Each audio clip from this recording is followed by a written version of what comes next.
The CBS drama Stalker follows a special LAPD unit.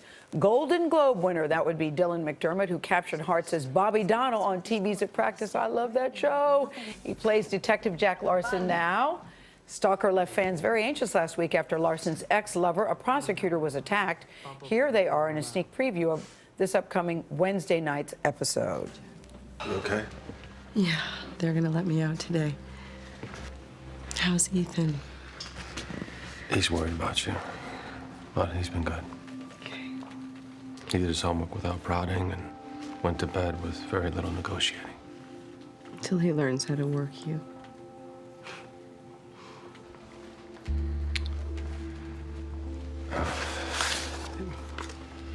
Ethan and I made you a card last night. The bad art is all me. Dylan McDermott, welcome to CBS This Morning. Thank you. I'm going to talk about Stalker, but I was watching Saturday Night Live on a plane flying cross country. Everybody was cracking up. You could tell who was watching what, and I saw you in the audience. So I'm curious what that was like last night to be there. Oh, there, right behind Sarah Palin. There we go. Oh, all right. Yeah. It was amazing. It was amazing. I grew up with Saturday Night Live like everybody, but and you hosted the show. I hosted the show, and I used to wait on John Belushi when I was a kid.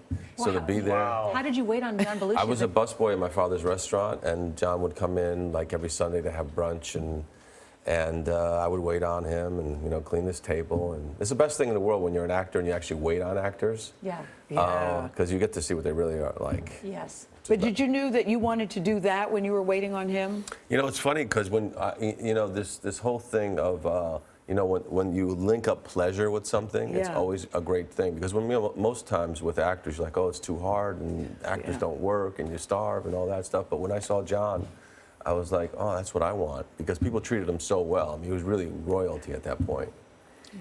And now you are on Stalker, which is doing very well. I remember when this show debuted, and people were saying, most people think of stalking and they think it's celebrities and other well-known people, but really that is not the case. That is the case, but more and more, I hate the word regular people, are being stalked, and that's why this show, for a lot of people, serves a purpose. Yeah, most of the times it's relationships. After a relationship, breaks up, the person can't let go, and they watch the person and they follow them, or they track them somehow. So it's not just celebrities. I think is only like maybe 10%. It's the one that gets the ink. And you played Detective Jack Larsen in the beginning. I couldn't tell if he was a good guy or a bad guy. He was very complicated, Dylan McDermott. Yeah. I think that's putting it very diplomatically. Thank you. Yeah. Do we know?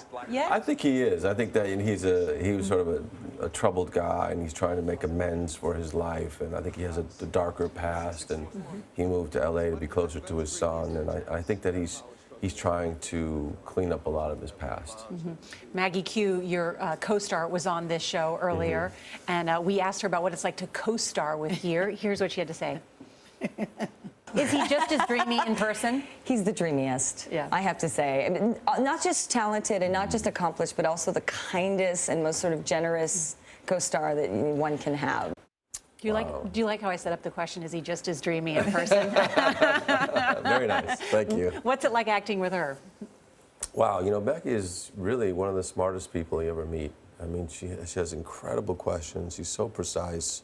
She's not only beautiful and smart, but she's also so generous as well. So, I mean, she's the whole thing. The real She was deal. sparkly. That's the thing. Yeah, I like. She was sparkly. Absolutely. Now, if we believe everything we read in the tabloids, they say congratulations are in order. Can we say yay or nay, or should we just not even go there, Dylan? Because I would like to say congratulations if it's true, because I thought she was terrific, and I think the same of you. Oh, thank you. Thank you so much.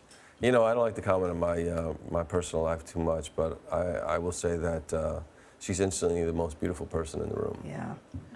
Very nice. The most instantly beautiful person in the room. I like that. I like that. Did you make any changes with this role in your own personal life? Because, when you watch it, it can make you double guess, double check, be concerned. Did you make personal changes in your own life after playing this character? Yeah, I did. I got a little bit more paranoid.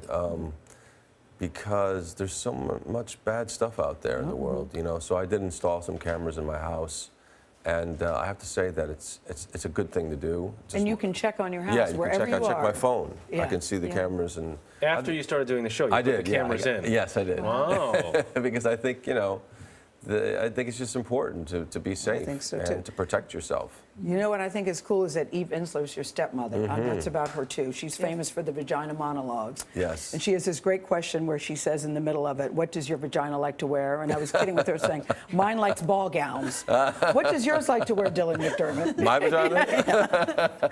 No, Whoa. but because of her, she got you interested in acting. I read. True. Yeah, I mean, really, in many ways, I'm her Frankenstein. I mean, I came to her when I was like 15 years old as a very troubled kid, and she turned my life around. She paid attention to me, and she told me what books to read and what plays to see, and she suggested I become an actor and walked me to acting school. She saw something in me that I never saw in myself. Didn't see in yourself. And I always say that you just need that one person to believe in you. So agree. And you can do anything. I say all the time, if kids don't think you care, they don't care what you think. That's right. And that's a perfect example of that, because she's a badass. Congrats and congratulations. on the show. Yeah, Thank you. Continued success. Thank you so much. And tell Maggie Q, hey. Okay. You can watch Stalker Wednesday nights at 10, 9 Central right here on CBS.